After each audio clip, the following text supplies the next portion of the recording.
Pues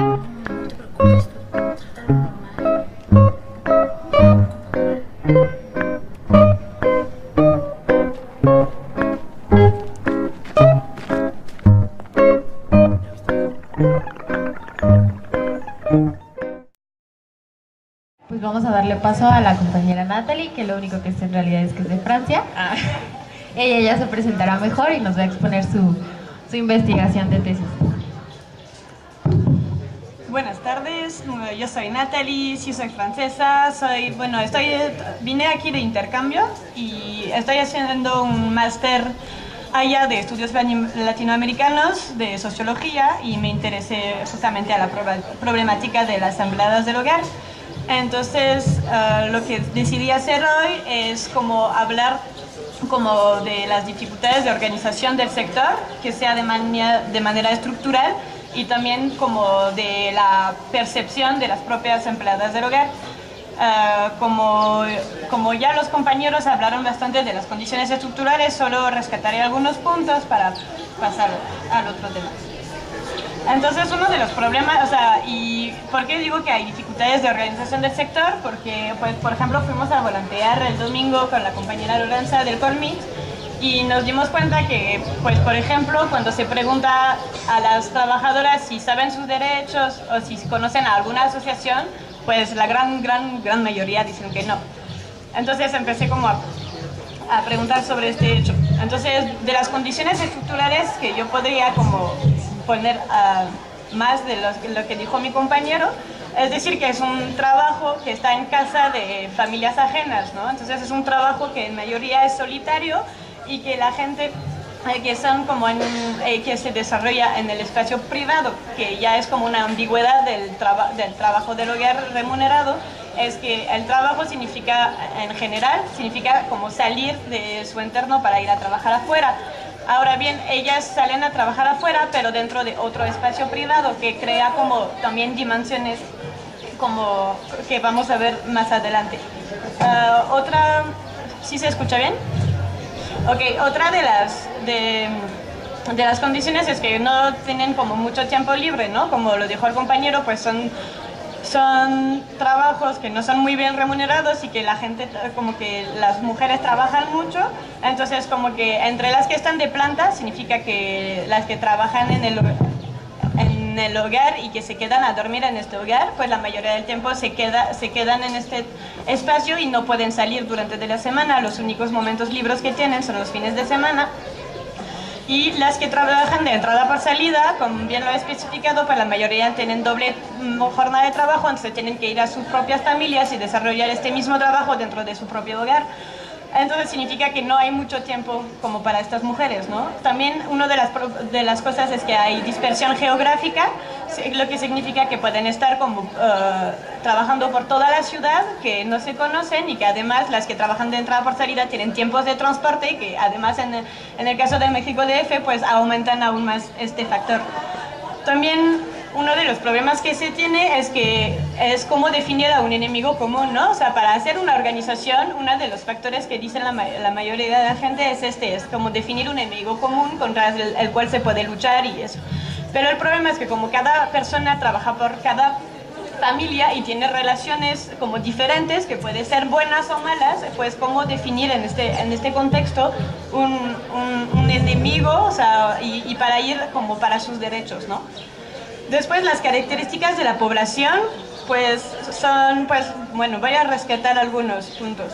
Son homogéneas sexualmente, entonces son principalmente mujeres, como le hemos dicho, de pocos estudios, de proporciones fuertes de migrantes, en un trabajo que es desvalorizado y estigmatizado. Entonces, como que ya cada uno de los puntos pues, muestra que la mayoría son gente que no tienen como muchos estudios. ¿Por qué la gente migra a la ciudad? Pues también porque no hay las condiciones en las comunidades y no hay como una precariedad de condición que también se debe a reformas neoliberales, ¿no? Que hacen que se empobrece cada vez más el campo mexicano respecto a donde hay más inversiones, por ejemplo, del Estado es más en las ciudades. Y desvalorización y estigmatización. Y aquí como que quería como destacar el aspecto un poco el aspecto más histórico del trabajo del hogar en México. O sea, que primero, o sea, en México, en América Latina en general, se dice que por la conquista, el servicio doméstico en Hispanoamérica llegó a tener aspectos de subordinación racial y de clase en vez de ser una experiencia de aprendizaje en una etapa de vida, como generalmente fue en la Europa preindustrial. Como que a lo mejor, como sobre todo aquí, se ve como aún más este trabajo como subordinado por este aspecto histórico, ¿no? De que los españoles que llegaron pues subordinaron y obligaron a las mujeres indígenas sobre todo a trabajar ahí. Entonces, y eso como que, y como lo explicitó mi compañero, pues no cambió con las condiciones del capitalismo. Y ahora pues además en el mito del mestizaje que se desarrolló en el México postrevolucionario, pues también como que ahora si todos los mexicanos son mestizos, entonces tiene que desaparecer, ¿no? Las culturas indígenas. Entonces, eso, ¿por qué les digo eso? Porque también si en México hay 10% de la población que es hablante indígena, bueno, aunque las cifras cambian mucho, ¿no? Pero vamos a decir que es la cifra que ahora es más como la más oficial y que se podrá discutir, pero que en nuestros 10% pues hay una subrepresentación de las mujeres indígenas en el trabajo de hogar y sobre todo de planta. Yo leí algunas investigaciones que hablan de Monterrey, donde el 90% del trabajo de planta está hecho por mujeres indígenas, ¿no? Entonces, sí existe un nicho, se llama como nicho laboral étnico, significa que son trabajos que son en la gran mayoría hechos por algunas personas de comunidades. Entonces a todos estos aspectos pues se le niegan como los derechos al trabajo, ¿no? Porque la mayoría es trabajo informal, pero aunque está informal, o sea, más del 90% de las empleadas del hogar no reciben prestaciones sociales. ¿Y qué significa? Y también lo que habría que decir es que aún en la ley hay una diferenciación entre los derechos de los trabajadores en general, que ya sabemos que no están cumplidos en México, pero que además hay una diferenciación de la ley que dice que sobre las empleadas del hogar, que dice, por ejemplo, lo del seguro social, que tiene que ser inscritas en el régimen voluntario. Y este régimen voluntario, pues en el contexto de una relación que es ya me perdí, que no es igual, que es muy desigual, pues es muy difícil que la mujer logre que se cotice para su seguro social, ¿no? Y lo que implica muchas cosas, lo que implica también pues la guardería, no solo como la jubilación, o sea, como que varios derechos. Entonces, se podría decir en este contexto que la instancia reguladora de este trabajo informal no es el Estado, pero tampoco es el mercado, en el sentido que no hay acceso a la información de las dos partes, ¿no?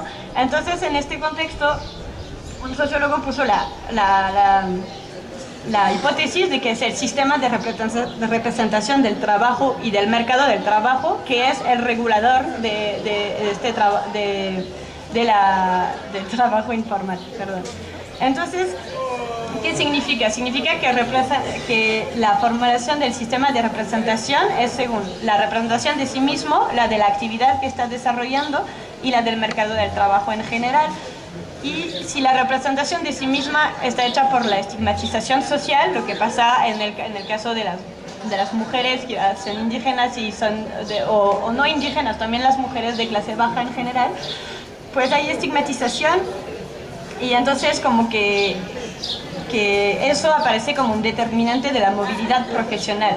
Uno de los aspectos es que las empleadas del hogar no se reconocen como tal, o sea, la mayoría, ¿no? O sea, no todas, no quiero hacer generalizaciones, pero la mayoría no se reconocen como tal. Si le preguntas, pues van a decir, sí, no, pero voy a entrar a estudiar o voy a cambiar de trabajo muy rápido, ¿no? No se reconocen como tal porque es también un trabajo muy estigmatizado. Y además lo que podemos ver es esta voluntad de movilidad profesional también, o sea, es por parte de las personas, pero también tampoco es una voluntad que tampoco se puede hacer siempre, ¿no? Porque justamente lo que decíamos de la compañera, que ella hizo una licenciatura de educación indígena y que cuando pregunta para ser maestra, pues le dicen, ah, pues mejor te quedas de limpieza de esta institución.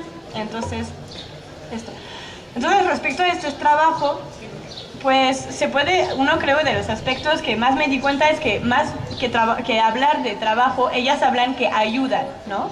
Ayudan, por ejemplo, a su comunidad porque es el único trabajo que pueden hacer y así envían dinero. Ayudan a su familia porque, por ejemplo, el marido se quedó sin trabajo o gana muy poco, entonces le ayudan.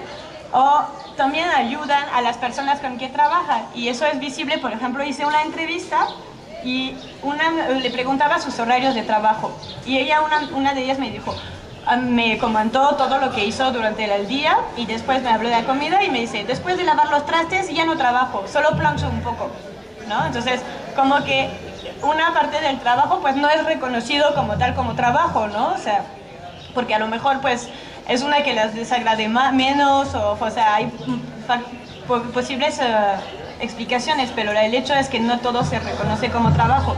También eso pasa mucho cuando hay niños que cuidar y una, por ejemplo, me contaba que cuando hay días festivos, pues ella prefiere regresar de noche, aunque sea a las 11, 12 de la noche, a su casa, porque si no, si se queda en su lugar de trabajo, pues los niños van igual por la mañana a despertarla, a decirle de desayunar, que tiene que hacer que desayunar, que tiene que jugar. Entonces, como que siempre el problema del horario de trabajo es muy difícil de definir porque justamente se sitúa en un ámbito privado y sobre todo se sitúa en un ambiente donde hay lazos, puede haber lazos con la familia, ¿no? Estos lazos pueden ser malos o buenos, ¿no? O sea, una, por ejemplo, me decía, yo soy la mujer de la limpieza, soy la niñera, pero también soy la psicóloga y la consejera.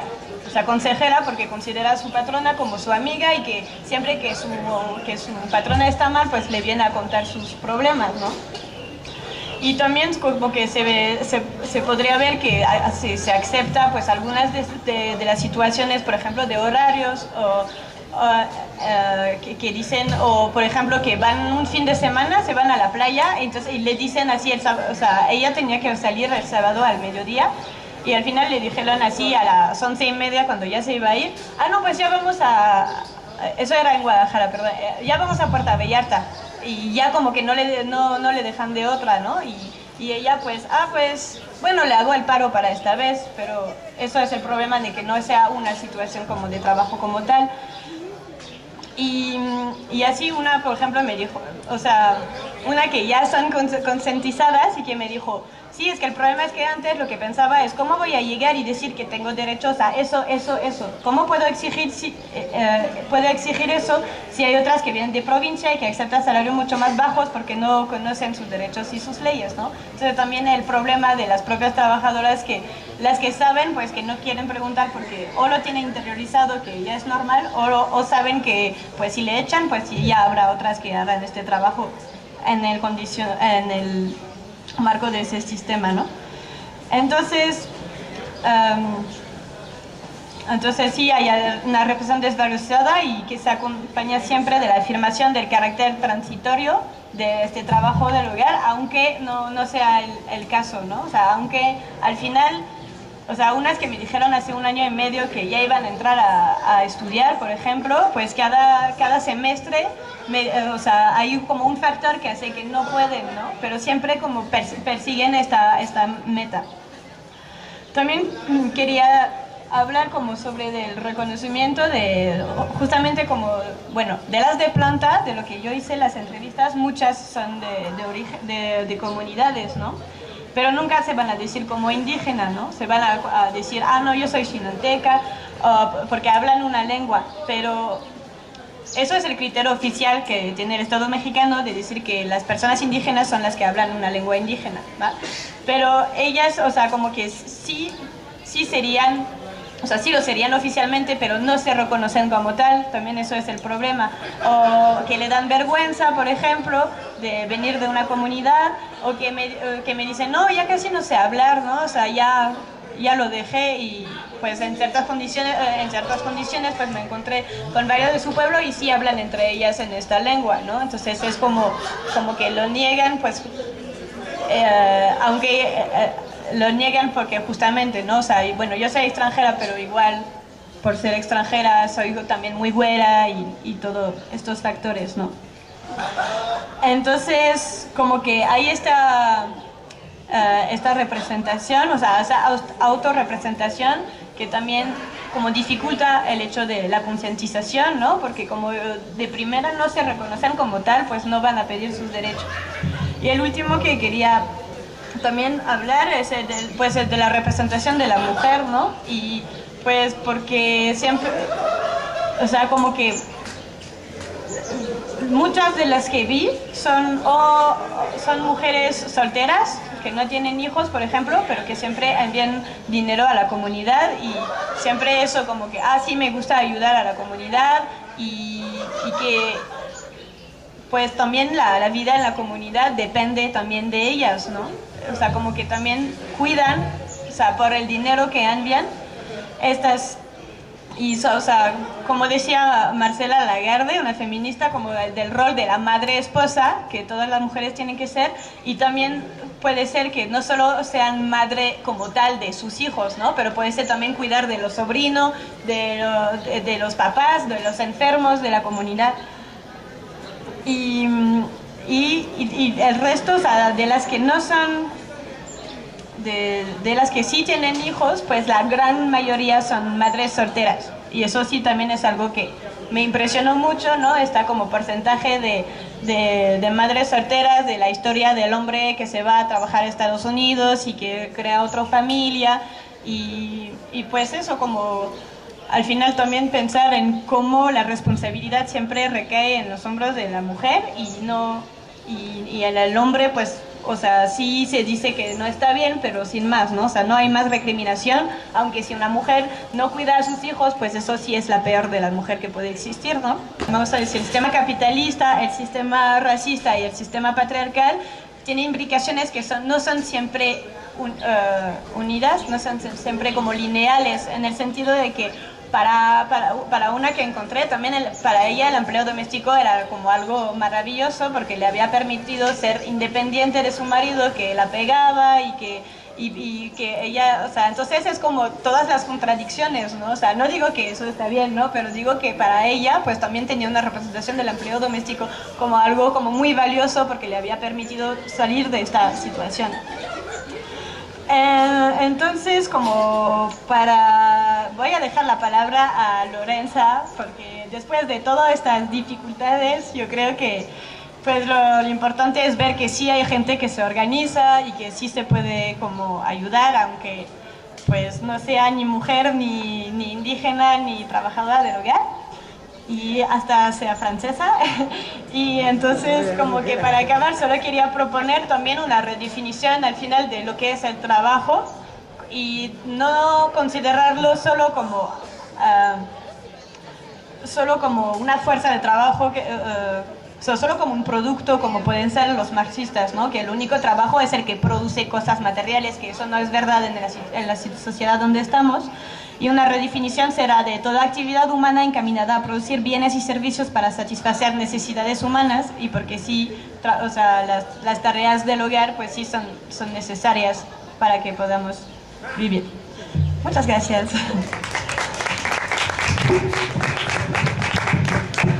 Ok, bueno, ya a partir de la exposición de Natalie nos vamos dando cuenta de cómo, o sea, las propias experiencias de lo que son las trabajadoras indígenas de México le van dando un giro diferente a la discusión teórica y política de esta situación. O sea, no solo son mujeres, no solo es la discusión en torno al trabajo, si es productivo o no es productivo, sino también está la cuestión étnica, ¿no? Que le da pues elementos de discriminación, ¿no?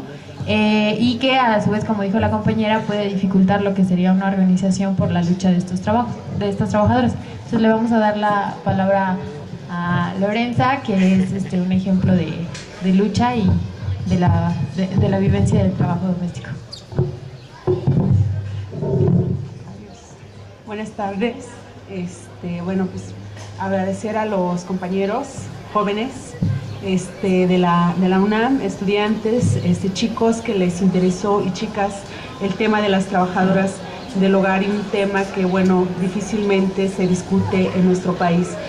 En el caso del colectivo de mujeres indígenas, nosotras llevamos ya como 12 años, más de 12 años trabajando, pero en un principio lo que se hizo fue como hacer encuentros culturales, mostrando la danza tradicional que tenemos en nuestras comunidades indígenas en diferentes espacios, y a partir de ahí surge la necesidad de que había esta situación de las mujeres indígenas trabajadoras del hogar que damos un servicio a cambio de un salario y que no había como ese reconocimiento, y aparte este problema que tenemos de salir de nuestras comunidades, como ya lo mencionaron los compañeros, cómo cambia la casa de nuestra ciudad, de nuestra comunidad a la ciudad, ¿no? Entonces, esa parte o esa lucha que tuvimos o que tenemos que hacer todos los días, pues es esa parte, ¿no? O sea, aprender a manejar los aparatos electrodomésticos. Cuando tenemos el problema de que muchas compañeras no fueron a la escuela, no saben leer y no saben escribir, aprender a contestar, a tomar un recado, es un reto para aquellas mujeres que no tuvieron esa oportunidad de ir a la escuela. Para cuando nace esta organización, antes se llamaba Expresión Cultural Mije Sham, que entonces Mije es la lengua que hablamos, Sham es en este caso Tlahuitoltepec Mije Ayucao, o sea, gente de la sierra, gente de una comunidad pues indígena, hablante en una lengua indígena. Cuando nosotras empezamos como a hacer varias actividades que fueron los talleres de primeros auxilios, cuidado de niños, lavado, planchado, cocina, primaria, secundaria, danza de nuestra comunidad, corte y confección. Esto era porque mucha demanda de las compañeras era aprender a hacer todo esto para poder ofrecer un mejor servicio a las empleadoras. Es decir, una cosa es que conozcamos nuestros derechos, pero también conozcamos cómo se hace el quehacer en una casa y a partir de allí poder entonces negociar un salario de acuerdo al trabajo que hacemos. Es una demanda grande de decir que tenemos que trabajar 8 horas, que tenemos derecho y bueno, muchas cosas y también responsabilidades. Pero una de las cosas que nosotras primero tuvimos que aprender es el que hacer en una casa. Reconocer que el trabajo que hacemos es un trabajo, porque es desgastante. Cuando surge la organización, uno de los problemas que enfrentamos es que, como decía Mije Sham, muchas compañeras no entraban a nuestra organización porque nada más estaba dirigido para la gente hablante en una lengua, en este caso Mije. Entonces hace como 6 años más o menos cambiamos a colectivo de mujeres indígenas trabajadoras del hogar, porque muchas de nosotras, como ya lo mencionaba Natalie, venimos de comunidades indígenas y nos empleamos en una casa. Entonces hablamos una lengua y si nos vamos nada más a derechos laborales, nos estamos olvidando de lo más importante, que es nuestra identidad. Que nosotras, aunque estemos lejos de nuestras comunidades, seguimos reproduciendo nuestra forma de vida con todas los obstáculos que nos pone el Estado, con todo la situación que la sociedad nos ve, nos dice que si somos las indias, que si somos las Marías, gracias a una película que hizo una señora, y en este caso a las trabajadoras del hogar, cuando nos dicen que somos las sirvientas, las criadas, es cuando nosotros decimos dignifiquemos este trabajo, porque es un trabajo. Porque en nuestra sociedad dicen las empleadoras o dice la sociedad que este trabajo es un trabajo invisible, no se ve. Natalie lo comentaba, ¿no? Es privado, es algo que no se ve, se queda adentro. Cuando nosotros empezamos a discutir la reforma laboral, lo que se decía es que esto no podrían entrar, en este caso, la inspección a una casa porque es privado y se estaría violando los derechos, en este caso de la empleadora, de una familia. Entonces, nadie más puede saber más que una empleada lo que vive en una casa donde existen los abusos de mujer a mujer. Es una lucha, porque ni siquiera el empleador es el que se mete en estas cuestiones, sino más bien es la mujer que domina a la otra mujer, la mujer que no tuvo la oportunidad de ir a una escuela, entonces se tuvo que emplear en este trabajo y es donde existe esta dominación horrible. Nosotras cuando escuchamos la palabra doméstico, una de las cosas que se nos viene primero a la mente es los animalitos son los que domestican. Cuando un animal llega en una casa es el que le decimos cómo, dónde se tiene que hacer. Y en el caso de las trabajadoras del hogar indígenas es lo que hacen con nosotras. A dónde vamos a dormir, los vasos, las tazas, los platos, todo eso, esa parte. No nos podemos sentar en el comedor con la familia, aunque nos dicen que somos parte de la familia, pero nunca nos vamos, como siempre lo mencionamos, de vacaciones con ellos, porque nosotros nos quedamos a cuidar la casa. La lucha del colectivo de mujeres indígenas es visibilizar este trabajo hacia la sociedad, los medios de comunicación, y nosotras como trabajadoras reconocer, como ya lo decía, que es un trabajo, porque si nosotras nos ponemos a pensar, cuando está hecho el quehacer en una casa, nadie se da cuenta, porque está hecho el quehacer. Pero cuando está sucio, en este caso la empleadora, es cuando entonces nos llama la atención. Hay un libro que nosotras sacamos que está en nuestro blog, que se llama Entre Muros. Es la historia de 4 mujeres indígenas que vienen de diferentes estados. Ay, tenemos problemas. Diferentes estados, y una de las cosas que doña Virginia, que ella es náhuatl de Hidalgo, ella por ejemplo comentaba que en una ocasión, porque no supo planchar bien la camisa del señor, la señora le pegó. Entonces ella dice, me puse a llorar no tanto porque me haya pegado, sino por la impotencia de no decir nada, de no contestarle lo que yo sentía en ese momento. Cuando su hijo se va a la escuela, la maestra le dice, es que tu hijo vale del 0 a la izquierda porque habló su lengua en una escuela. Entonces doña Vicky lo que hace es que saca a su hijo y lo cambia de la escuela.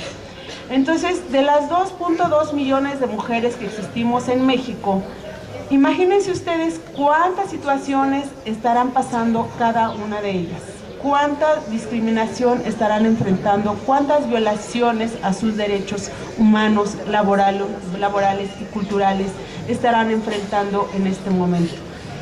Si hablamos de que existe la Ley Federal del Trabajo, hablamos del convenio 189, hablamos del convenio 169, y la realidad es que no la conocemos. Solamente las que estamos organizadas nos hemos tenido que hacer la tarea de capacitarnos un poco qué significa la Ley Federal del Trabajo, qué dice la Ley Federal del Trabajo, y el problema que nos enfrentamos aquí en nuestra sociedad es que no hay dónde llevarlas a cabo. Nosotras tuvimos la experiencia hace como 7 años, cuando íbamos a hacer una cartilla de derechos laborales dirigido a las trabajadoras del hogar indígenas. Hablamos en este caso a mujeres para preguntarle qué tipo de atención daban ellas para las mujeres indígenas, porque se supone que es mujeres. Entonces una de las cosas que nos dijeron, nosotras no damos atención, nosotras lo que hacemos es que las canalizamos y las canalizamos al colectivo Atabal. Entonces, Atabal es una organización de trabajadoras del hogar que tampoco no tienen las condiciones ni los abogados para poder dar atención a este tipo de demanda que tenemos. En los espacios, en el Ministerio Público, por ejemplo, pues no hay traductores. Entonces, las mujeres que con trabajo hablamos el español, actualmente, gracias a Dios, yo he tenido que aprender, porque igual, como todas, llegamos a entenderle nada más el sí, el no, y ni siquiera qué significa el sí y qué significa el no. Entonces, ellas todos los días, eso es lo que enfrentan. Los abogados de oficio no tienen como esa sensibilidad de atender a la población, no hay como ese apoyo que deben demostrar ellos, sino al contrario, intentan convencer a la trabajadora del hogar que acepte la cantidad que el empleador en este caso le está ofreciendo. Entonces se está violando todos sus derechos humanos y laborales, porque ella no conoce que cuánto es lo que le toca la cantidad después de haber trabajado 25, 26 años, qué derechos tiene de que le hayan despedido. Entonces no hay como esa sensibilidad en estos espacios donde nosotras podemos hacer una queja o una demanda. Muchas veces existe el miedo, como ya lo han dicho o ya lo hemos dicho nosotras, o lo dicen los empleadores, no es tu palabra contra la mía. Entonces, y sí es cierto, ¿no? Nosotras somos gente trabajadora, gente de una comunidad, y por lógica, pues ellas sí nos ganan en ese caso con la palabra, ¿no? Para Colmeet, actualmente lo que nosotras queremos seguir haciendo es la capacitación sobre los derechos laborales, sobre los derechos humanos y sobre todo los derechos culturales, para seguir fomentando, sobre todo conociendo cuáles son esos derechos que tenemos para poder negociar, para poder mejorar nuestras condiciones de vida, no condiciones de vida, porque ni siquiera el salario que nos dan pues no mejora nuestras condiciones, ¿verdad? Porque también está el compromiso con nuestras comunidades indígenas, que si nosotras venimos a las ciudades porque vamos a mandar cierta cantidad en ciertos meses, en cierto tiempo, para que nuestra familia siga trabajando la tierra. Entonces, si venimos aquí y nos pagan 80 pesos mensuales, pues imagínense, allá no ayuda, pues no ayudamos pues a nuestra comunidad. Y bien sabemos que nuestras comunidades indígenas hemos sobrevivido porque partimos del trabajo comunitario, el tequio, que es dar un servicio por un año a la comunidad, y así beneficiamos a nuestro pueblo para que podamos hacer, pueda hacer desde la casa, desde la clínica, desde el baño público y todo lo demás, así aportando nuestra mano de obra. El Colmeet, lo que hacemos es eso, reproducimos un poco nuestra forma de vida en la comunidad y en la ciudad, es trabajando, haciendo el tequio, no hay un salario, no hay un pago. Entonces aquí es mucho lo que siempre decimos, mucho amor al arte, mucho amor a este trabajo y mucho amor a un cambio para nosotras, las mujeres indígenas, para mejorar nuestro país, nuestra sociedad, cambiar la idea de los empleadores, empleadoras hacia nosotras. Hay un chico que en la noche me estaba preguntando, que decía: Lorenza, ¿ustedes qué es lo que quieren? ¿Cómo les gustaría que ustedes fueran tratadas? ¿Ustedes qué piden? ¿Cuál es la demanda, pues? Y nosotras, bueno, en este caso yo le contesto: acercarte a la trabajadora del hogar que tienes en tu casa, conocerla, de dónde viene, qué lengua habla, cuáles son sus sueños, porque muchas de nosotros llegamos con un sueño en la ciudad y nos topamos con un muro. Por eso el libro se llama Entre Muros, que todos los días lo tenemos que estar rompiendo, ¿no?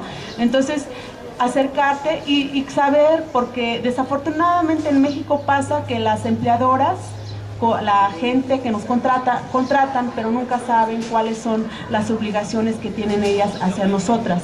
Entonces, al contratar una trabajadora del hogar, ellas tendrían que saber cuáles son las obligaciones que tienen, y sobre eso ver si dentro de sus posibilidades pueden darnos, por ejemplo, que es la demanda grande que hacemos, la seguridad social, porque la seguridad social nos permite, entre comillas, como varias cosas, para no llegar a trabajar hasta los 90, 100 años, cuando ya nos vamos a morir, porque no recibimos nada, no esperamos nada, y nunca a lo mejor no formamos una familia, nos quedamos solas en este mundo.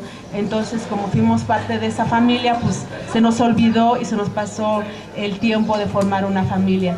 Entonces, es esa parte que ellas tienen que como pensar, bueno, ¿qué implica contratar a alguien? ¿Qué obligaciones tengo yo? Nosotras, las trabajadoras del hogar, algo que también nos han dicho mucho, y bueno, en el Canal 11 estuvimos la semana pasada, y algo que nos decía, que terminamos con dolores de cabeza, fue mucho la queja, ¿no? ¿Qué carrera tenemos nosotras para exigir un salario alto? ¿Cuál es la carrera si muchas han recorrido como debe de ser un camino para terminar una carrera y ellas no ganan como lo que nosotras queremos ganar, ¿no? El trabajo que hacemos nadie lo quiere hacer, es invisible, es indigno. Entonces, por eso exigimos un salario justo de acuerdo al trabajo que hacemos, un reconocimiento a este trabajo que estamos haciendo, y un cambio en nuestra sociedad. Y yo los invito a que ustedes, como jóvenes, algo que les decíamos a los chicos de la UAM de Iztapalapa, era este intercambio, este apoyo, como en este caso a los chicos de aquí, que les interesó mucho el tema, es eso, que ustedes también se pueden involucrar, puedan participar. No necesariamente, Colmeet siempre lo ha dicho, no necesariamente tienen que ser trabajadoras del hogar, pueden ser académicas, académicos, estudiantes, sobre todo ustedes que están empezando y que tienen como la teoría, el que hayan estudiado mucho. A nosotras se nos dificulta a lo mejor ciertas cosas para elaborar proyectos, por ejemplo, saber en dónde están las instancias para meter esos proyectos, por ejemplo, ¿no? Entonces, a lo mejor en ese sentido, ayudarnos, apoyarnos y que esto siga creciendo. Como los chicos ya lo dijeron, hace 8 días fuimos a volantear, a hacer unas entrevistas, vamos a salir otra vez y convencer a las compañeras. Yo que les he estado hablando, existe mucho el miedo de que no reconocen, pues, quién fue con ellas el domingo, ¿no? Entonces, o simplemente dicen, es que estás equivocada y no soy yo, ¿no? Entonces, sigue existiendo ese miedo, pero también hubo compañeras que dijeron, por supuesto que sí, yo estoy esperando cuando ustedes me digan, nosotras, yo invito a más gente para que vayamos a esos talleres que ustedes estarán convocando.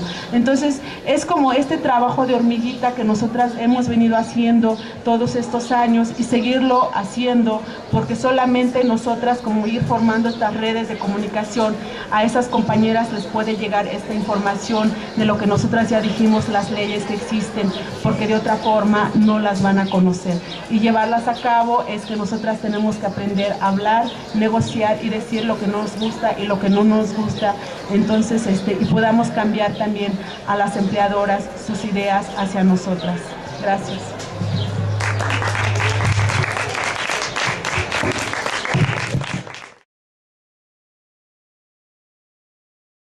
El documento que yo les voy a presentar es, como dijo la compañera Gabriela, el resultado de un esfuerzo de reflexión colectiva entre dos compañeras, Lourdes, Gabriela y yo, que estamos tratando de impulsar un colectivo en lucha por los derechos y por la liberación de los amerindios y dentro de los amerindios especialmente las mujeres, ¿no?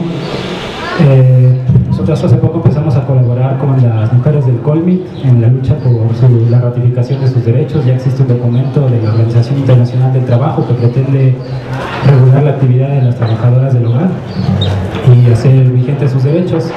Y bueno, nosotros lo que nos propusimos fue hacer un esfuerzo teórico, digamos, como desde la sociología crítica y desde la política de izquierda o la política antisistémica, qué se puede decir acerca del trabajo doméstico en general, tanto remunerado como no remunerado, y qué se puede decir de la lucha de las trabajadoras del hogar en su lucha, ¿no? Cuáles son las condicionantes que tienen y las perspectivas de esta.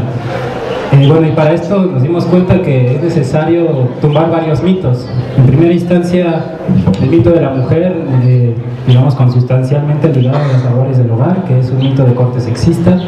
El mito clasista, que tiene a las trabajadoras en un estado de superexplotación y falta de vigencia de sus derechos. Y también el mito de los amerindios o los indígenas como personas, digamos, naturalmente aptas para las labores superexplotadas, ¿no? O para las labores que la mayor parte de la sociedad, llamémosle mestiza, no quiere realizar. Entonces es esto, ¿no? Una labor de desmitificación, con la cual pretendemos también dar algunas líneas de acción política. Entonces, bien, empezamos con qué es el trabajo doméstico. Y nosotros lo que hicimos fue revisar los casi 2 siglos de discusiones políticas y teóricas acerca de la naturaleza y estructura del trabajo doméstico. Y nos dimos cuenta que han arrojado una serie de premisas que ya podemos tomar como punto de partida. Sí, digamos, como verdades a considerar en nuestras reflexiones y en nuestra acción. La primera gran verdad es la de que se trata de un hecho cultural, más que el mito de la mujer naturalmente apta para el trabajo doméstico en el sentido biológico, en el sentido psíquico.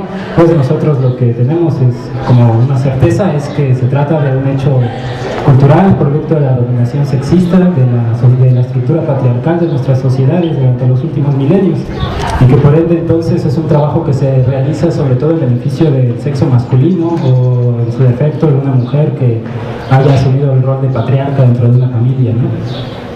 Después tenemos que se realiza al interior de un núcleo familiar patriarcal. hoy fundamentado en la propiedad y en la herencia.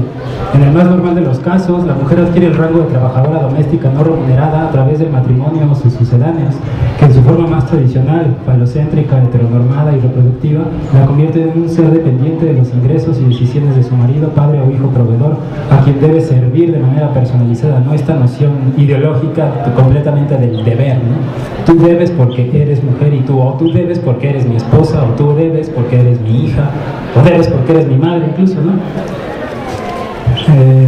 Una siguiente premisa es el mito que lo considera un trabajo indigno y que por ende lo considera una labor propia de dominados.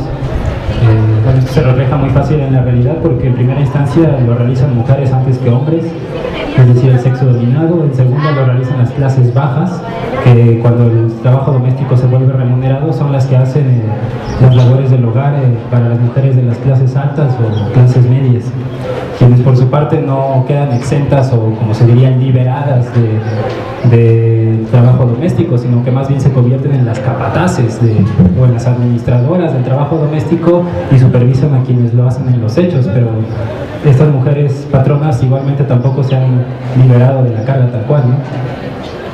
Después sería que mientras más remunerados, que mientras no sea remunerado, no se le considera un trabajo real, ¿no? Entre comillas real, ¿no? Pero se ha demostrado que el trabajo doméstico no remunerado está entrelazado de manera sistémica a la crianza, desarrollo y reproducción de la mercancía fuerza de trabajo, así como también al consumo de mercancías, en el sentido de que el hogar es una unidad de consumo. Sirve también para el abaratamiento de los salarios y para aumentar la cuota de plusvalía por parte de los explotadores. Y de cualquier forma, sea que, digamos, hay unas teorías, no son completamente feministas, pero incluso marxistas, llegaron a decir que el sueldo que le paga el capitalista al obrero, dentro de esa cantidad ya está incluido un sueldo para su mujer, ¿no? Y entonces, bueno, pues eso más bien es una falsedad. Es imposible comprobar que realmente está ahí intrínseco y realmente le tendrían que pagar mucho más al obrero para cubrir un segundo salario, ¿no? Lo siguiente es que el trabajo doméstico es un trabajo rutinario, en el sentido de que todos los días debe hacerse lo mismo o cada tantos días. En el sentido de que es una labor virtualmente inacabable, confina a las mujeres, que son la mayoría de quienes lo realizan, al ámbito del hogar y las confinan también a las geografías de sus labores. Y por esto mutila talentos y aspiraciones, pues es altamente demandante. Después, el ama de casa perfecta es aquella que no cuestiona su rol subordinado en el hogar y educa a sus hijos en la continuación y reforzamiento del sistema sexo-género patriarcal. Aquella que se desinteresa por la dimensión política de su ser mujer y de la sociedad en general. En resumen, aquella que sirve de sostén para la ideología dominante y el statu quo del sistema. Y tales características forman parte de su alienación espiritual o psicológica que se refuerzan con el régimen de confinamiento y dependencia que sufre. Doble jornada. Las mujeres que venden su fuerza de trabajo muchas veces siguen siendo trabajadoras no remuneradas en su propio hogar, por lo que tienen jornadas de trabajo dobles o triples, tomando en cuenta que la crianza es un hecho distinto aunque no desligado del trabajo doméstico. Muchas veces se trata de madres solteras, pero en varias otras simplemente ocurre que de acuerdo a la división sexual del trabajo imperante, su marido se desentiende del trabajo doméstico por, dice él en forma de pretexto, ser cosa de mujeres, aunque trabaje por un salario o esté desempleado. Sobre todo cuando se da en el marco del matrimonio, el trabajo doméstico sintetiza las variables que ayudan a discernir la problemática de la opresión de la mujer. Esto es producción, reproducción, sexualidad, crianza de los hijos y sistema sexo-género. Es decir, a pesar de que a primera vista puede pensarse en una actividad eminentemente económica, en realidad concreta todas las dimensiones de la mujer como ser social. Su socialización, o sea, pues sea por nivelación de las responsabilidades con la pareja y los demás integrantes del núcleo familiar, o sea por la estatalización o la comunalización de las labores, junto a la de la crianza de los hijos, es un medio para liberar a la mujer de la esclavitud doméstica y la dependencia económica hacia el marido, así como para posibilitar que pueda realizar otras labores menos confinantes y rutinarias. En todo caso, la socialización del trabajo doméstico de alguna manera ya ocurre por la vía de su mercantilización. Ciertas mujeres de clase media o alta tienen la posibilidad de delegar las labores más pesadas del hogar contratando a mujeres, pocas veces hombres, para que sacudan, trapeen, tiren la basura, cocinen, laven el piso, los trastes, el baño, cuiden las mascotas e incluso asuman parte de las responsabilidades de la crianza de sus hijos. Estas mujeres conforman un sector un poco ambiguo porque al mismo tiempo que es asalariado es informal. Ahorita continúo explicando esto. La opresión de la mayoría de las mujeres del sistema civilización moderna en última instancia solo puede abolirse mediante la derrota política definitiva de la burguesía, pero el anticapitalismo es un horizonte insuficiente para llevar a cabo la liberación de la mujer. La dominación sexista precede milenios a la implantación de la dominación y explotación capitalista. La familia patriarcal no es un producto moderno, aunque el reino de la mercancía y el plusvalor la trastocó y la refuncionalizó. El trabajo doméstico no remunerado es un ejemplo de cómo el hombre proletario oprime a su compañera erótico-afectiva, beneficiándose del lugar servil que le asigna la sociedad a través del matrimonio o sus sucedáneos. Entonces, la liberación de la mujer no puede ser únicamente una lucha anticapitalista, sino antipatriarcal. Entre los múltiples métodos que existen que se postulan para la socialización del trabajo doméstico, yo ya mencioné tres, ¿no? Está la estatalización, que es como delegar o pensar, esperar que el Estado a través de ciertos servicios pueda cumplir con la socialización del trabajo doméstico. Otra sería la comunalización, que en lugar de que sea el Estado, sea alguna clase de comunidad. En este caso, donde el colectivo de mujeres indígenas podría apelarse a la comunidad indígena preexistente o no sé, pero nosotros, aparte de esos, que más bien no creemos que exista una única vía, consideramos que la nivelación de responsabilidades entre hombres y mujeres en la repartición de las tareas del trabajo doméstico y en la crianza de los hijos, aunque no sea la panacea para la socialización libertaria, debe ser un punto en la agenda para la liberación femenina, pues antes que delegar en la comunidad o el Estado, que al fin de cuentas son otros ajenos al núcleo familiar, antes de delegarles a ellos la resolución de la problemática del trabajo doméstico alienante, la nivelación interpela a los hombres del hogar y les orilla a hacer ellos mismos aquí y ahora la solución al problema. Y esto, te lo digo sobre todo de cara a los hombres que a veces piensan que el feminismo es una cuestión como punitiva o vengativa contra los hombres, pues obviamente no se dice en ese sentido, ¿no? Sino de cara al reconocimiento de que la liberación de la mujer respecto a la dominación sexista no podrá culminar si no existe un proceso paralelo en los hombres, que les haga conscientes de que, de que nuestra masculinidad no depende de mantener el régimen falocéntrico y heteronormado, y de que nuestra completa libertad depende de abolirlo en realidad.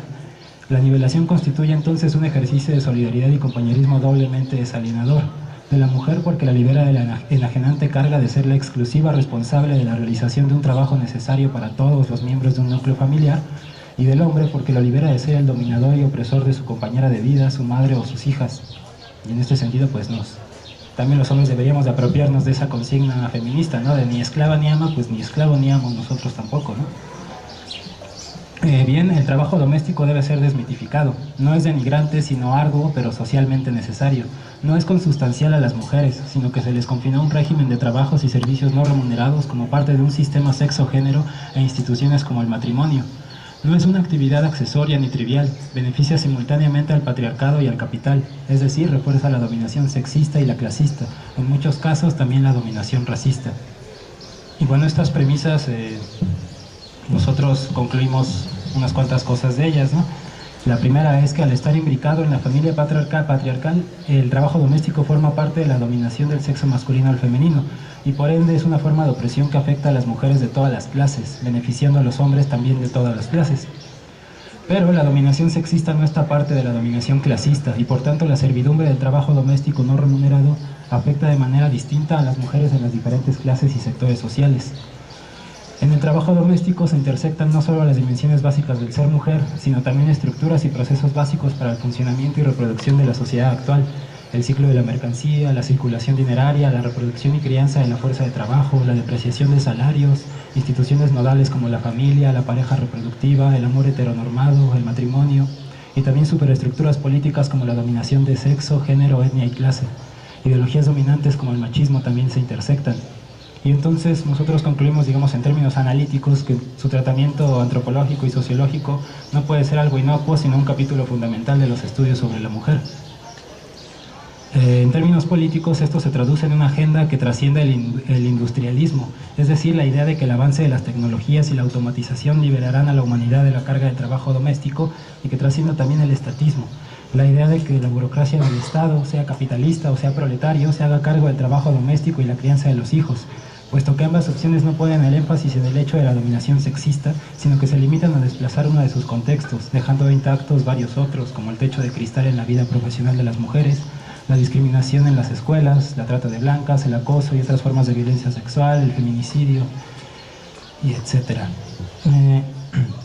Tampoco consideramos pues que la privatización o la mercantilización del trabajo doméstico sea la respuesta per se, porque puesto que también sigue representando una forma de dominación de una mujer a otra, ¿no? Solo que de diferentes clases. La política del trabajo doméstico, si en realidad quiere ser libertaria, debe tener como base el feminismo, es decir, la teoría y práctica de la liberación de la mujer a través de la resistencia y combate a toda forma de dominación sexo-género. En términos inmediatos, esto implica el combate contra ciertos mitos ya señalados, como el del ama de casa intrínsecamente conservadora, el de la mujer naturalmente apta e idónea para el trabajo doméstico no remunerado, o remunerado también, el trabajo doméstico como actividad de migrante o totalmente fuera de la reproducción de capital o como un hecho trivial. Otros mitos serían el del ama de casa como alguien que no trabaja, o el de las mujeres de comunidad indígena como igualmente así naturalmente aptas para realizar ese trabajo, ¿no? Bueno, y ahora pasamos a la parte del análisis de trabajo doméstico remunerado que hicimos sobre la base de las premisas que les acabamos de decir. Y aunque, bueno, trabajo doméstico remunerado lo que hace es matizar algunas de estas premisas y agrega nuevas dimensiones al problema. Sabemos que se trata de un giro laboral muy antiguo, pero que antes la relación, digamos, laboral no se efectuaba entre un empleador y un empleado tal cual, sino en el contexto del esclavismo y de la servidumbre en sentido estricto, ¿no? El capitalismo lo que hizo fue proletarizar a medias esta actividad, ya que la basó en una relación salarial, o sea, de venta de fuerza de trabajo. Pero esta transición en todo el mundo y sobre todo en el tercer mundo no ha sido completada hasta hoy, ya que muchos patrones siguen pagando en especie a las trabajadoras del hogar y recurriendo a ciertas coacciones no económicas para pagarles la menor cantidad de dinero posible.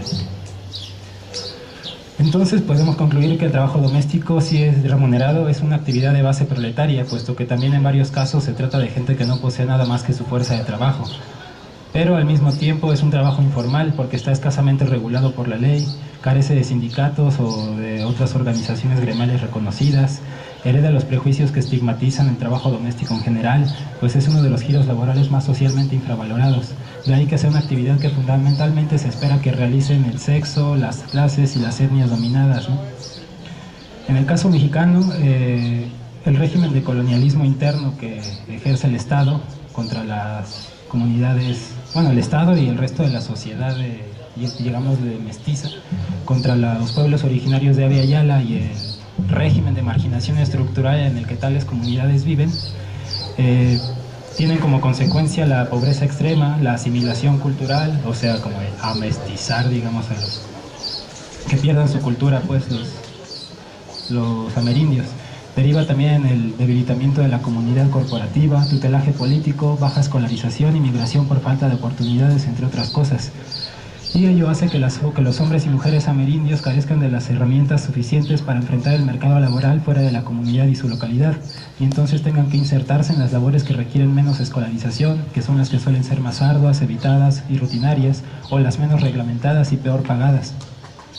A su vez, no olvidemos, las comunidades amerindias ejercen un tipo específico de patriarcado, quizá más comunitario que el de la porción occidentalizada de la nación, pero es un patriarcado al fin y al cabo, que no está exento de violencias y que también confina a las mujeres al trabajo doméstico, que junto a una baja escolarización y a veces ciertas formas de artesanía es la única herramienta con la que cuenta la mujer campesina amerindia que migra a la ciudad. Aunque ellas llegan con la esperanza de hacer otras cosas que les permitan mejorar su situación económica y desarrollarse como personas, por distintos motivos terminan reclutándose en las filas del trabajo doméstico remunerado. Pero aquí vamos a combatir, bueno, otro mito, ¿no? Y es que no es que ellas sean naturalmente aptas, como dicen varios patrones, para emplearse en las labores de un hogar ajeno. En realidad son personas capaces para realizar las labores domésticas solo en un cierto contexto, que es el de su comunidad rural étnicamente diferenciada. Y por ello el trabajo en domicilios urbanos de clase media, alta o alta les implica un verdadero reto, que va desde el aprender a usar aparatos y artefactos hasta acostumbrarse a los usos y gustos de los patrones, pasando muchas veces por la imposición de no poder hablar en su lengua materna. Entonces no es solo sobre la base de las llamadas aptitudes o calificaciones laborales que se explica el hecho de que la mayor parte de las mujeres amerindias migrantes se incorporen al trabajo doméstico en las ciudades. En realidad nosotros concluimos que se trata de una compulsión o una serie de compulsiones. En primer término, de su necesidad de hacerse de un empleo para resolver la situación económica que las impulsó a salir de su comunidad. En segundo, es una compulsión de la discriminación racista, que evita que los amerindios en general puedan obtener ciertos empleos, aun cuando se trate de indígenas universitarios. Lorenza nos contó hace poco el caso de una muchacha que vino a la ciudad y que tenía carrera y que quiso entrar de maestra en un colegio y más bien le ofrecieron trabajo como trabajadora del hogar, y así la tienen aunque tenga el título, ¿no?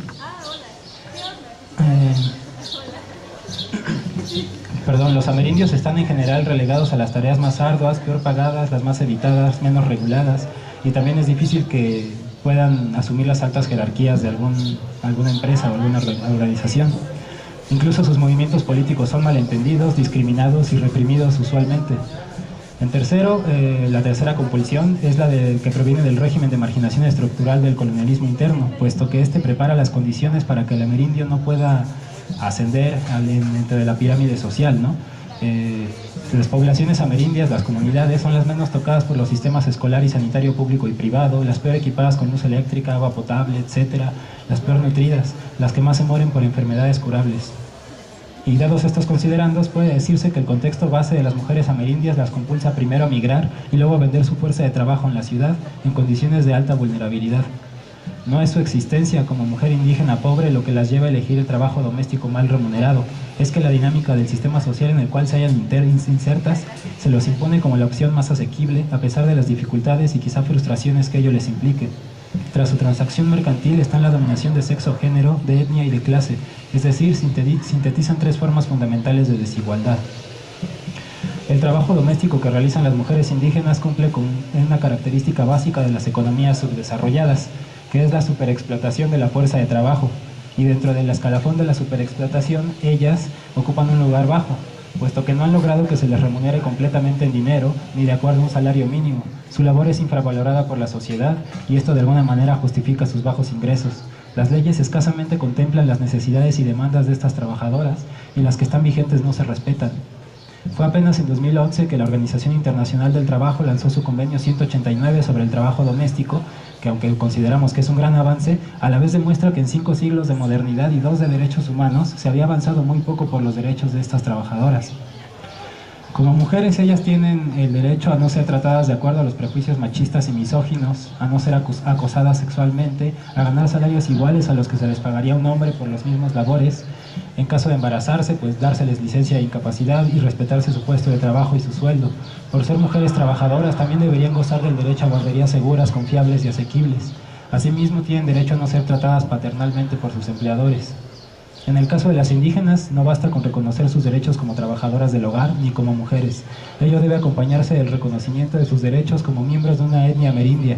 En su calidad de inmigrantes de las ciudades, deberían gozar del derecho a seguir ejerciendo sus valores, usos y costumbres, a una capacitación que las induzca al uso de ciertos electrodomésticos y al modo en que se hace el trabajo en su nuevo contexto, a recibir clases de castellano si así lo requirieran, y también debería establecerse su derecho a reanudar sus estudios con la ayuda del patrón y el Estado. También debería instruirse a estos últimos, a los patrones, sobre los derechos de las mujeres trabajadoras indígenas del hogar y realmente vigilarse que los cumplan, ¿no? Pero bueno, fuera de la fraseología de los derechos humanos, debemos tomar en cuenta que la lucha de las trabajadoras indígenas del hogar por sus derechos económicos, étnicos y de género ocurre en un contexto general adverso. En primer lugar, en México, como en el resto de la llamada América Latina, existe una grotesca contradicción entre los dictados constitucionales y la realidad que se vive en las calles, los hogares y los centros de trabajo. Es decir, los reglamentos, leyes y constituciones en gran medida suelen ser letra muerta. Las mujeres, sobre todo las capitalinas, hoy gozan de más derechos que nunca en la historia, al mismo tiempo que la cantidad de feminicidios se incrementa dramáticamente. Las trabajadoras y trabajadores tienen derecho a sindicalizarse, pero el Estado extinguió hace poco a luz y fuerza de un plumazo, y la jornada de 8 horas está vigente, pero en la práctica los trabajadores más pobres laboramos más de 12 horas. Los amerindios tienen el derecho a la autonomía, puesto que Salinas de Gortari ratificó el convenio 169 de la Organización Internacional del Trabajo, pero sucede que el ejército y los paramilitares barrieron con San Juan Copala y las tierras de las comunidades indígenas son robadas como nunca desde el siglo XIX. En la actualidad, distintas organizaciones autogestivas y autónomas ya sean campesinas o indígenas, buscan defender sus territorios que el Estado pretende privatizar, sin importar el impacto que ello implique a la población autóctona, tanto como al medio ambiente, ¿no? Esto ocurre muy claramente en Oaxaca, en el istmo de Tehuantepec. También en específico las mujeres amerindias trabajadoras del hogar enfrentan la reticencia de la mayor parte de los patrones, los prejuicios del derecho constitucional y el desinterés probablemente de cuño racista y clasista, y también machista por supuesto, de varios legisladores por hacer ley sus derechos. Como bien señalaron en algún momento las mujeres del Colmit, aprobar una ley o ratificar el 189 no asegura que las trabajadoras del hogar vayan a ejercer sus derechos. En realidad comienza otra etapa de esfuerzos, esta vez por hacer que los patrones realmente hagan lo que dicta la ley, porque el Poder Judicial en verdad coacciona a las autoridades, patronos e instituciones del Estado implicadas que no cumplan lo que tienen que hacer, y por, bueno, instrumentar ciertas otras instancias de vigilancia, ¿no?, de cumplimiento de los reglamentos. Y bueno, esto es a grandes rasgos lo que nosotros reflexionamos acerca del trabajo doméstico, tanto remunerado como no remunerado. Y bueno,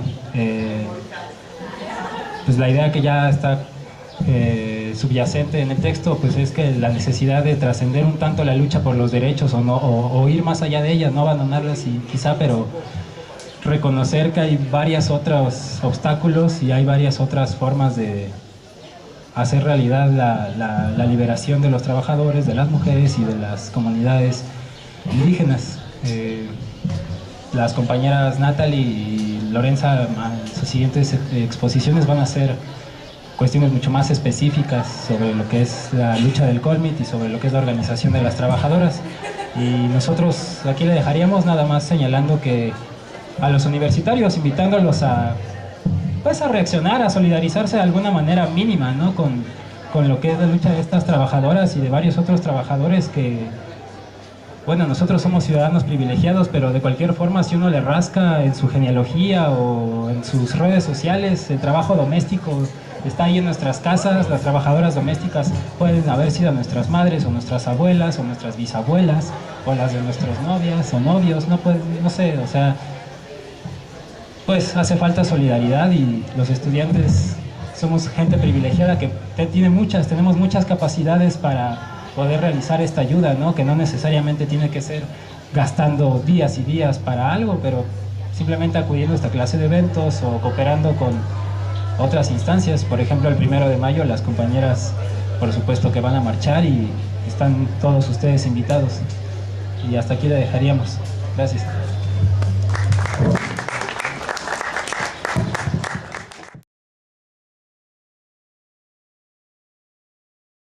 Informal, pero aunque está informal, o sea, más del 90% de las empleadas del hogar no reciben prestaciones sociales. ¿Y qué significa? Y también lo que habría que decir es que aún en la ley hay una diferenciación entre los derechos de los trabajadores en general, que ya sabemos que no están cumplidos en México, pero que además hay una diferenciación de la ley que dice que sobre las empleadas del hogar, que dice, por ejemplo, lo del seguro social, que tiene que ser inscritas en el régimen voluntario. Y este régimen voluntario, pues en el contexto de una relación que es ya me perdí, que no es igual, que es muy desigual, pues es muy difícil que la mujer logre que se cotice para su seguro social, ¿no? Y lo que implica muchas cosas, lo que implica también pues la guardería, no solo como la jubilación, o sea, como que varios derechos. Entonces, se podría decir en este contexto que la instancia reguladora de este trabajo informal no es el Estado, pero tampoco es el mercado, en el sentido que no hay acceso a la información de las dos partes, ¿no? Entonces, en este contexto, un sociólogo puso la hipótesis de que es el sistema de representación del trabajo y del mercado del trabajo que es el regulador del trabajo informal, perdón. Entonces, ¿qué significa? Significa que la formulación del sistema de representación es según la representación de sí mismo, la de la actividad que está desarrollando y la del mercado del trabajo en general. Y si la representación de sí misma está hecha por la estigmatización social, lo que pasa en el caso de las de las mujeres que son indígenas y son o no indígenas, también las mujeres de clase baja en general, pues hay estigmatización y entonces como que eso aparece como un determinante de la movilidad profesional. Uno de los aspectos es que las empleadas del hogar no se reconocen como tal, o sea, la mayoría, ¿no? O sea, no todas, no quiero hacer generalizaciones, pero la mayoría no se reconocen como tal. Si le preguntas, pues van a decir, sí, no, pero voy a entrar a estudiar o voy a cambiar de trabajo muy rápido, ¿no? No se reconocen como tal porque es también un trabajo muy estigmatizado. Y además lo que podemos ver es esta voluntad de movilidad profesional también, o sea, es por parte de las personas, pero también tampoco es una voluntad que tampoco se puede hacer siempre, ¿no? Porque justamente lo que decíamos de la compañera, que ella hizo una licenciatura de educación indígena y que cuando pregunta para ser maestra, pues le dicen, pues mejor te quedas de limpieza de esta institución. Entonces, respecto a este trabajo, pues uno creo de los aspectos que más me di cuenta es que más que hablar de trabajo, ellas hablan que ayudan, ¿no? Ayudan, por ejemplo, a su comunidad porque es el único trabajo que pueden hacer y así envían dinero. Ayudan a su familia porque, por ejemplo, el marido se quedó sin trabajo o gana muy poco, entonces le ayudan. O también ayudan a las personas con que trabajan y eso es visible. Por ejemplo, hice una entrevista y le preguntaba sus horarios de trabajo y una de ellas me dijo, me comentó todo lo que hizo durante el día y después me habló de la comida y me dice, después de lavar los trastes ya no trabajo, solo plancho un poco, ¿no? Entonces, como que una parte del trabajo pues no es reconocido como tal como trabajo, ¿no? O sea, porque a lo mejor pues es una que les desagrade menos o sea, hay posibles explicaciones, pero el hecho es que no todo se reconoce como trabajo.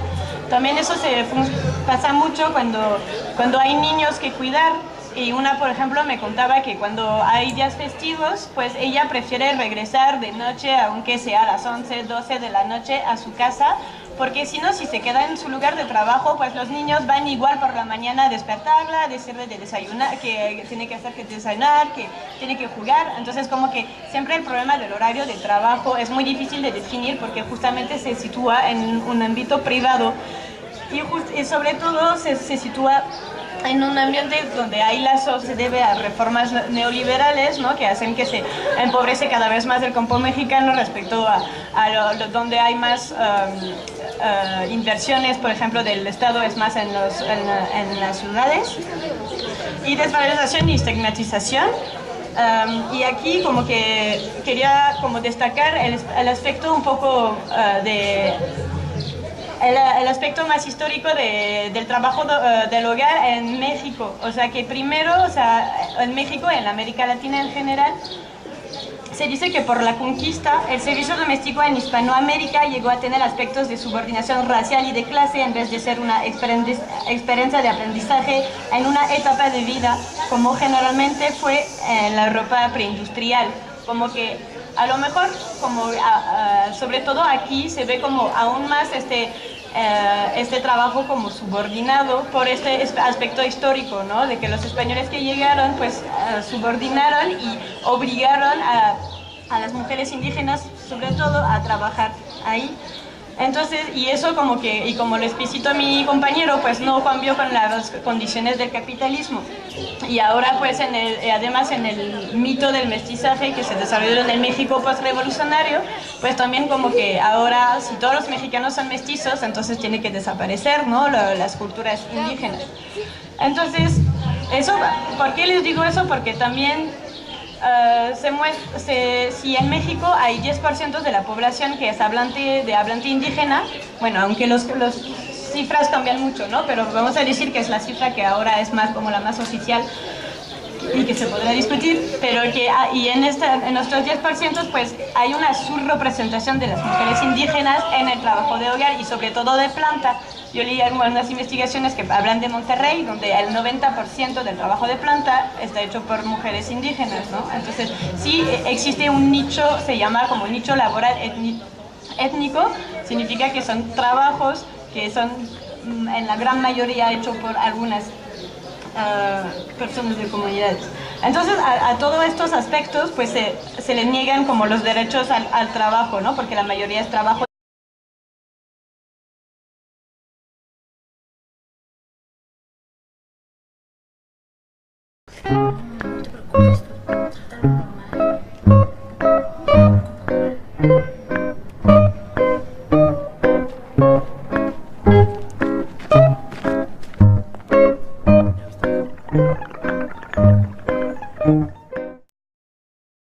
Pues vamos a darle paso a la compañera Natalie, que lo único que sé en realidad es que es de Francia.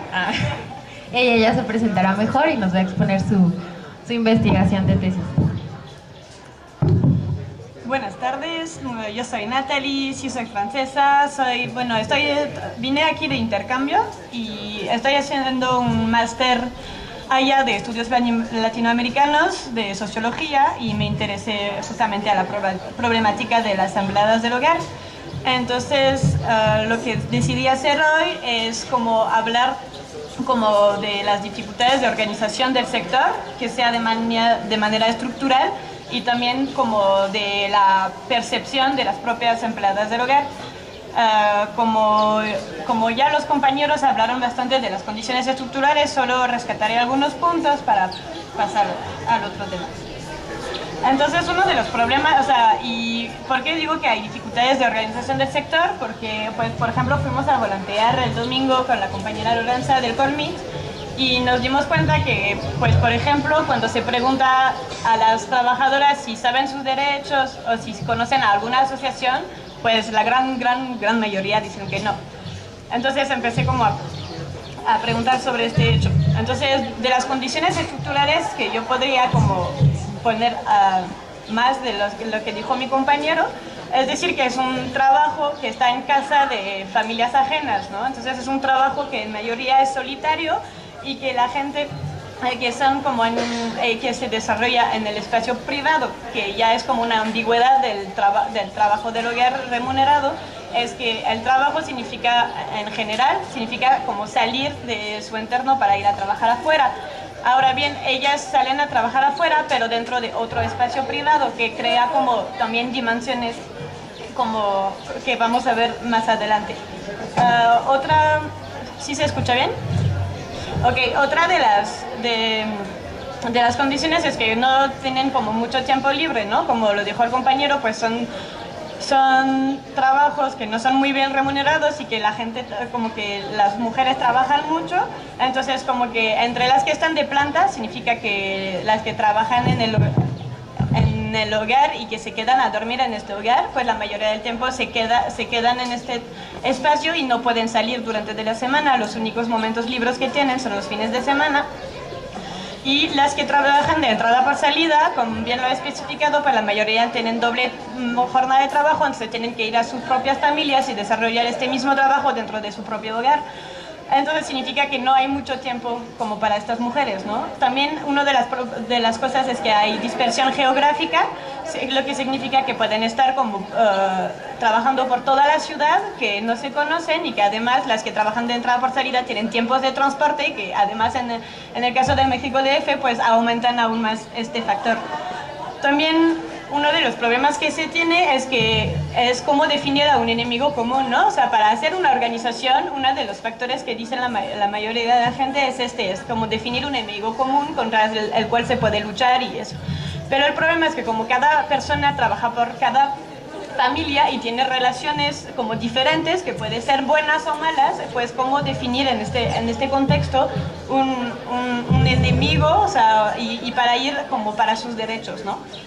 Después, las características de la población, pues bueno, voy a rescatar algunos puntos.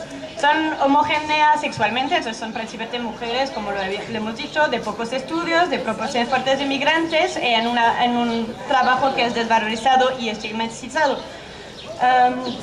Entonces, como que ya cada uno de los puntos pues muestra que la mayoría son gente que no tienen como muchos estudios. ¿Por qué la gente migra a la ciudad? Pues también porque no hay las condiciones en las comunidades y no hay como una precariedad de condición que también